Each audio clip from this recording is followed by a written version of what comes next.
Hi, everyone, and thank you for joining us today for this live streamed event. We're going to talk about congenital CMV, understanding the risks of being born with CMV, how do we diagnose CMV in the pregnant person and the newborn, and some opportunities on how we can screen pregnant persons and newborns for CMV.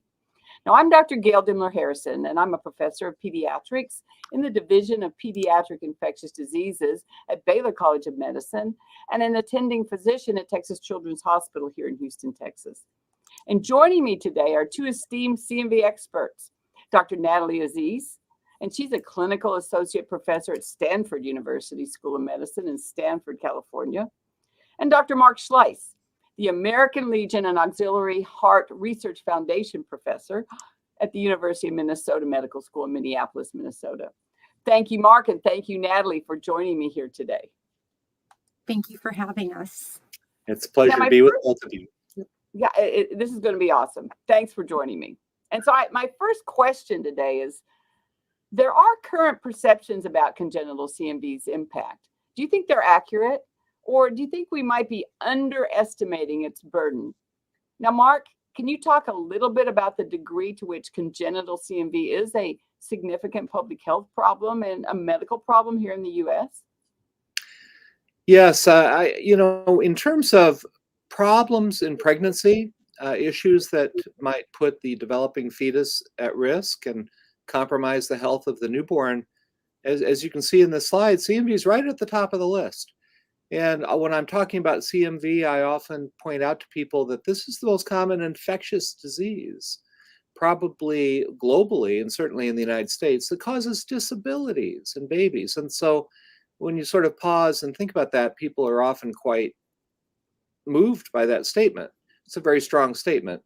And in fact, most people have never even heard of this virus. Most pregnant people have never heard of this virus. And so, the precise estimates of how many cases we see is something we need to continue to study. But we think about 1 in 200 babies is born with this infection. And of those babies, a good 20 or 30% of them are going to have some kind of health-related issue or developmental issue because of that infection. And so in the world of medicine, where we teach doctors about rare diseases, this is actually fairly common. And as you can see on the slide, it's more common than all of these issues in pregnancy: Down syndrome, fetal alcohol syndrome, pediatric HIV, et cetera. And so it's something we really need to get the message out about. Yeah, I think it's probably the most common congenital infection that nobody's ever heard of. And there are significant risks associated with congenital CMV, right? And thank goodness, about 85 to 90% of babies born with CMV, right, don't have any symptoms at birth. And thankfully, most won't develop problems. Some, even though they're asymptomatic or silently infected or inapparently affected at birth, may have hearing loss. And sometimes that hearing loss is significant enough to require hearing aids or even technology such as cochlear implants, and can impact their communication skills. And some children, maybe 10 to 15% of those born, may have symptoms at birth, a broad range, very protean in its manifestations, from just some cognitive delays, feeding disorders, vision loss, hearing loss, to multiple impairments, and even medically fragile children who may be technology dependent. And then even tragically, CMV can take the lives of our unborn babies through early trimester miscarriages. It's a cause of stillbirth, or neonatal and infant and even childhood loss. So it can have a spectrum of sequelae, many of which are very significant. And because of this, there should be some opportunities to increase patient awareness and public awareness and healthcare provider awareness about congenital CMV, don't you think? So let's talk a little bit about that. And first, Natali, can you talk a little bit about maternal CMV screening and elaborate a little bit about current CMV screening protocols in the pregnant persons, and maybe how you talk about this with your patients? Thank you, Gail. Absolutely. You bring up a very important point. There has traditionally and historically been really obstacles to universal maternal CMV screening. in that the tests are difficult to interpret and they're challenging, especially when it comes to timing and status of the infection. It's very difficult to determine in some cases. Usually, these laboratory tests in pregnancy also have limitations in predicting which fetuses will become infected with CMV or infants will have long-term health problems. And then finally, there are limited studies demonstrating a proven treatment to prevent congenital transmission. On the other hand, screening in and itself increases awareness and knowledge of CMV. And in the cases where a primary infection can be identified, patients have that very special opportunity to consider their pregnancy choices, as well as consider treatment options such as valcyclovir for prevention of congenital infection. Although it's not universally recommended at this time, there is some data to support its use. And it also, the screening allows us to identify and have the opportunity for close follow-up of neonates who are born to a positive pregnant patient, as well as considerations of valganciclovir for those infected infants who are symptomatic in order to decrease the neurologic sequelae. And then finally, screening will just increase this on a public health level and provides the opportunity for education of pregnant persons, both in their index pregnancy and for future pregnancies. It can help them avoid high-risk exposures and prevent CMV infection in totality. Now, discussing serostatus with my patients, there's a variety of points to discuss and to review. CMV is a ubiquitous virus, meaning it's everywhere and it's in so many bodily fluids. The infection is common and generally without symptoms, so that's difficult to identify. Therefore, screening might be an option. Risk for transmission to the fetus and outcome severity varies depending on the trimester of infection and serostatus of a pregnant patient. For example, whether one has had a previous CMV infection or whether one has never had an infection makes a significant difference in terms of the sequelae to the fetus and infant. And trimester of infection, for example, first trimester, significantly more challenging sequelae are possible in the first trimester versus the third trimester. And there are steps that can be taken to reduce the risk of becoming infected. So I always review these with patients: good hand washing, avoiding saliva and urine from babies and young children. And even if a fetus tests positive, the extent of fetal newborn injury can vary. But the important thing to keep in mind is that most of the severe outcomes usually occur when a primary infection occurs in the first trimester of pregnancy. And on the overall whole spectrum, the most common and majority of infants will be asymptomatic, which is something positive to focus on for patients. And although at this time there's no prophylaxis or treatment with antivirals that's officially approved for CMV in pregnancy, there have been numerous studies that are very exciting demonstrating that valcyclovir may actually reduce congenital infection rates in first trimester primary infection and perhaps outcomes in infected fetuses as well. So those are things that I review when discussing serostatus. Now, when discussing a positive test for congenital CMV, such as that from amniotic fluid or after a newborn is born, there's really extensive counseling that's included. We have to mention and review that babies born with congenital CMV have widely diverse outcomes, but the majority of babies are expected to live healthy lives. That's very important to focus on, typically following standard growth and development patterns. Additionally, I always remind them that there's also an opportunity for valganciclovir, which may reduce sequelae in symptomatic infants under the correct monitoring and management by infectious disease doctors. There's careful surveillance and monitoring that's now available for potential complications due to congenital CMV. And this is really an important opportunity for early detection and intervention. And hearing tests are important to evaluate complications that may be due to congenital CMV. So we want to carefully monitor for any of these changes in hearing. And finally, the uncertainty of the diagnosis can be really difficult for families. We can help them connect with other families and provide resources for support. In addition, we want to utilize a very multidisciplinary approach of team of specialists, including pediatric infectious disease doctors, the general pediatrician, audiologists, neurologists, etc., to care for the infant. So that's a great discussion, Natali, about the approach to the pregnant person. So now, Mark, I'm gonna turn to you. What about the newborns? How do we diagnose congenital CMV in the newborn? Mm-hmm. Historically, we've diagnosed congenital CMV by virtue of the fact that there's an issue with the baby. There's something not quite right. The baby may be small for gestational age, may have an unusual rash, may have an enlargement of their liver or spleen, may have some irritability or neurologic signs, some of the things that Natali was talking about. And so when that happens, we usually look for the virus. The best way to prove that it's a virus infection is to find evidence of the virus, either a culture of the body fluid or a test for the viral DNA that we call PCR. Sometimes antibody tests might be somewhat helpful, but we usually recommend against those and more in favor of actually doing a test that looks for the footprints of the virus itself. So as you can see on this slide, the IgM assay, again, sometimes useful, but notorious for being misleading in many circumstances. So we want to try to find evidence of the infection. Now, here's the important thing. You've got to find the virus in the first 21 days of life, because if the baby begins to shed the virus after that, it might reflect an infection that was acquired after birth.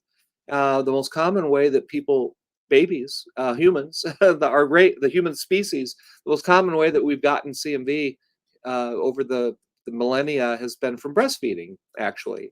And so many babies will get the virus just from nursing, and that's okay. It doesn't cause any problems. It's only if you get the infection before you're born that it's an issue.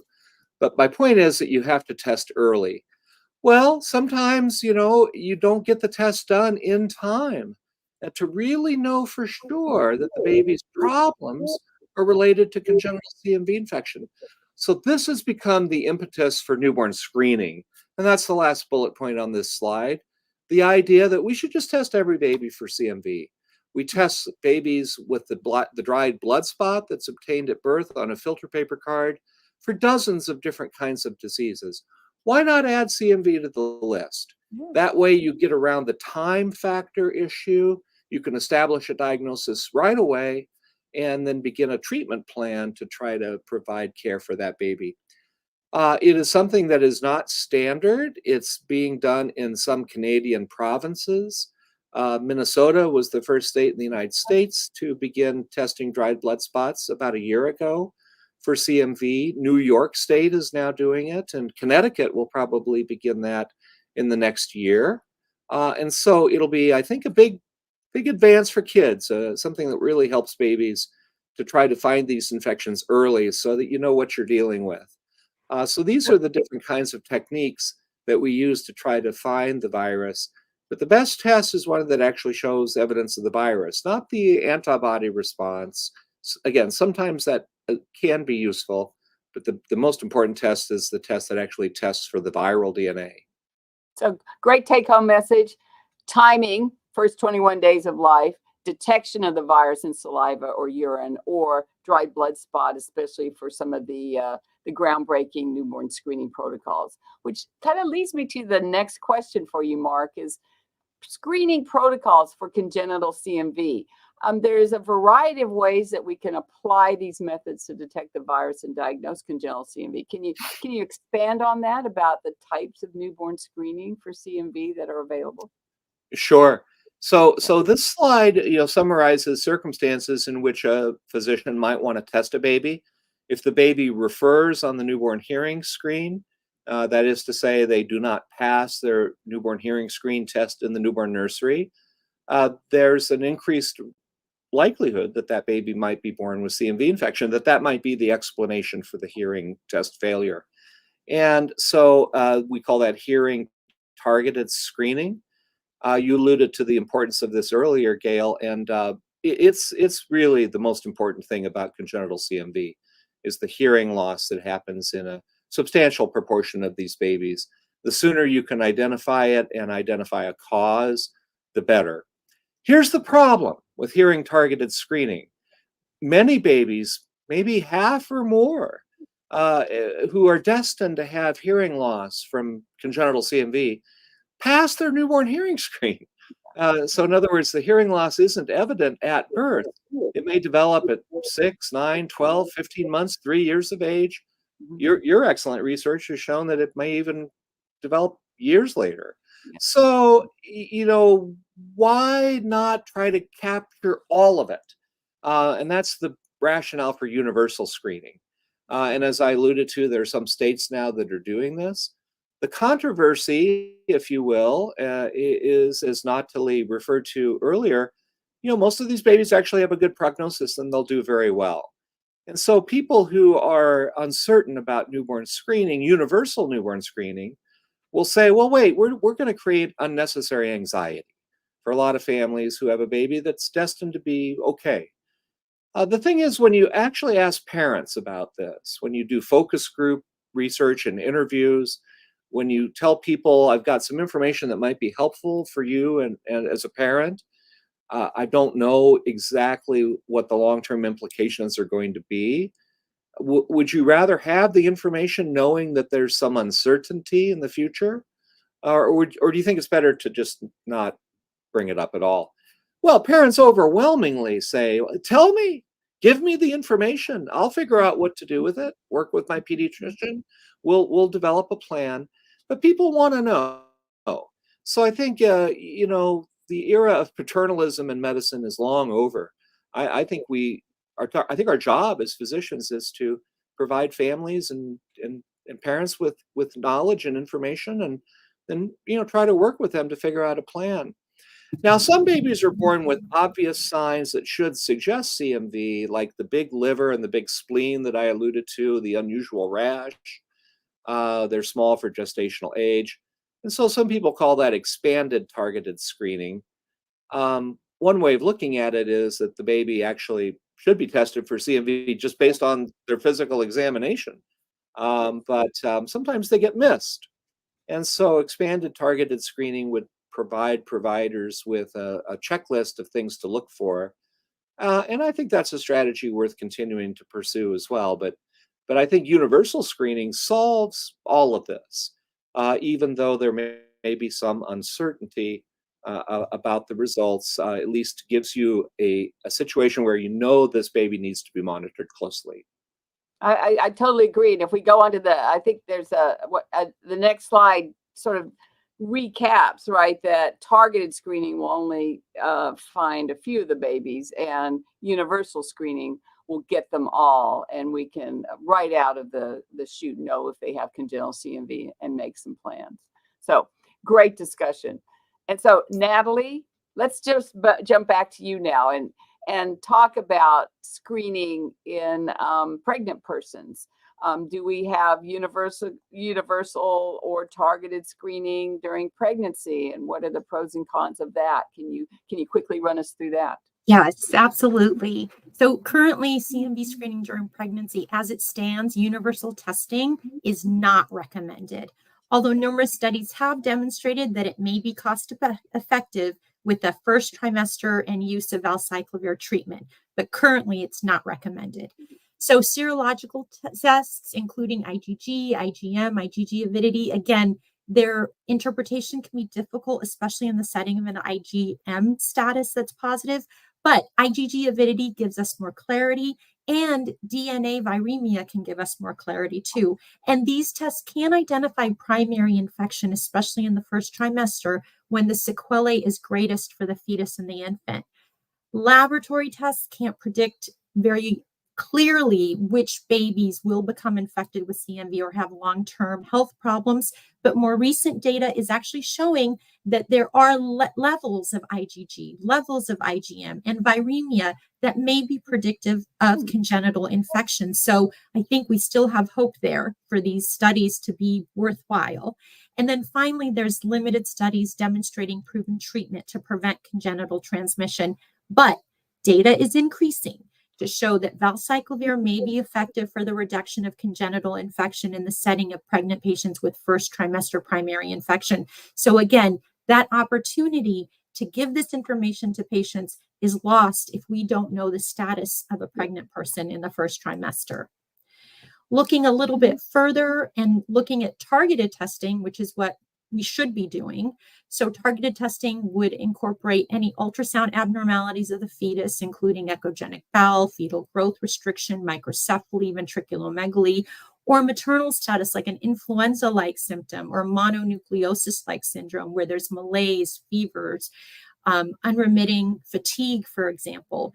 And then even unexplained transaminitis, a rash, thrombocytopenia. We really need to keep our focus very wide here and remember that these are all presentations of CMV and we can't ignore them in a pregnant person. And then finally, those who have direct exposure with CMV, for example, a pregnant woman being exposed to a child who's going to daycare or kindergarten, for example. And if there was a CMV case, we really should be screening that pregnant person if she's had contact with a school-age children that had CMV. And then finally, for the diagnosis of the fetus, there are certainly fetal ultrasound abnormalities that can make us think this could be CMV. That again, as I went over, ventriculomegaly, periventricular calcifications, microcephaly, bowel echogenicity. There's even ascites, pleural effusion, hydrops, hepatosplenomegaly, similar to an infant presentation. The amniotic fluid can have abnormalities. There can be a thickened placenta. And the most impressive and best way of diagnosing congenital fetal diagnosis of CMV is doing a amniocentesis, generally at least 6 weeks after that of maternal infection was diagnosed, and at least by about 21 weeks of gestation. It's the best option for prenatal diagnosis. It has great sensitivity and specificity. And we do have newer data that shows that the higher the virus in this amniotic fluid, the more likely that the fetus or infant will have severe outcomes. Again, an option for families to know, to prepare, and to make decisions that are needed. Okay, so then with universal screening for maternal CMV infection. Yes. So with universal screening, so currently it's not recommended. It is cost effective, and clinicians really must continue to educate patients regarding the risk and prevention strategies and to remember to perform targeted testing. Because if we're not doing universal screening, we really need to keep our eyes and ears open to anything that might lead us to go down a path that a patient was exposed to CMV. And then finally, for treatment, I'll just finish up really quickly. There aren't any currently approved and generally accepted treatments. Hyperimmune globulin was shown not to be effective, but there are numerous studies that have demonstrated that valcyclovir can reduce maternal to fetal transmission if primary infection is diagnosed in the first trimester. And interestingly, the Society of Obstetricians and Gynecologists of Canada has recommended that if IgG, IgM, and avidity is available in their provinces, that patients be screened in the first trimester and be offered valcyclovir for reduction of congenital infection. And this is also used in France and Italy and other European countries as well. Okay, so that's exciting news that there might be an intervention. And so now, while we await some standard interventions for CMV in the pregnant person, how do you talk to your patients about preventing CMV during pregnancy? Are there some risk-reducing kind of behaviors that we can counsel them about? Can you briefly kind of go over that? Absolutely. Absolutely. That's a great point. And it's always so important to educate patients to limit saliva and urine exposures from young children while pregnant. That includes sharing food utensils, drinks, straws, stringent hand washing after handling toys and diapers, avoiding contact with saliva when kissing children, for example, not using similar items like toothbrushes, and also really trying to leave children's items out of your mouth, because it's so easy to try to hold something with your mouth while you're trying to get the baby into the car seat, but really to avoid those practices is important. And next slide, please. It's actually been shown that counseling about CMV before and during pregnancy can impact behavior and can therefore reduce maternal infection. So pregnant women who had toddlers in daycare and those who were around children, especially those of under 3 years of age, were actually counseled, and it showed that their behavioral and hygienic measures can reduce the risk of CMV infection in a pregnant patient. So that's so salient and so crucial to inform your patient, but also to remember as a healthcare provider so that you can educate your patients. Exactly. An ounce of CMV awareness and 3 simple hygiene precautions can perhaps save a baby. So I think that's real important. Truly. And so, yes. And so, Mark, I'm going to now turn to you for some final comments about maybe some advancements that might be on the horizon. While we'll implement behavioral strategies and education while we await perhaps a CMV vaccine. Are there any emerging vaccines that we can be excited about? I think we should be excited about any CMV vaccine that comes through the pipeline that's effective. Yeah. And we certainly do have a lot of interest as pediatricians, obstetricians, care providers, researchers in a study going on right now with an mRNA-based vaccine that's looking at the ability of the vaccine to prevent acquisition of a CMV infection in pregnant people of childbearing age. After all, you can't have a baby with congenital CMV if you've never been infected yourself. So the goal of this study is to ask, particularly among young women who have direct exposure to children in childcare settings, whether the vaccine prevents acquisition of CMV. Now, as Natali already pointed out, until a vaccine is licensed, there are things we can already do by just being aware of the risks and modifying behaviors to try to decrease the risk. And that could prevent a lot of CMV infections. But ultimately, wouldn't it be great to have a vaccine incorporated into clinical practice? We've seen a lot of exciting developments in vaccination for maternal fetal transmission, whether it's RSV infection, increased awareness of the importance of vaccines for whooping cough and influenza during pregnancy. And we have a whole panoply here of other vaccine candidates that are in the pipeline. As is so often the case in vaccines, licensure of a vaccine is often just the beginning and not the end, because someone will come along with a better vaccine. And so that's great news. And if the current phase 3 study that's ongoing right now demonstrates success, I think that will in turn motivate manufacturers and scientists to continue to refine, improve, and perfect a CMV vaccine. Ultimately, it would be great if CMV could be eradicated from the population of people, because in contrast to COVID or influenza, which circulate broadly in a lot of different mammalian species, humans are the only host for CMV. So if we could actually eradicate this, then we would get rid of the most common infectious cause of birth defects in children and protect future generations of babies. That would be very exciting. So there's a lot of great hope on the horizon. That's good to hear.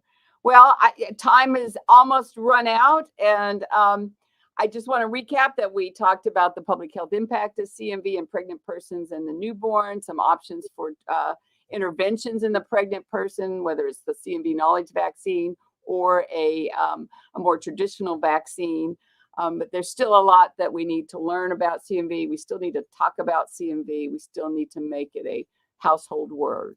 And I thank you, Mark, and I thank you, Natali, and I thank you, the audience, for joining us and helping us move just a little bit closer to CMV awareness and making it a household word.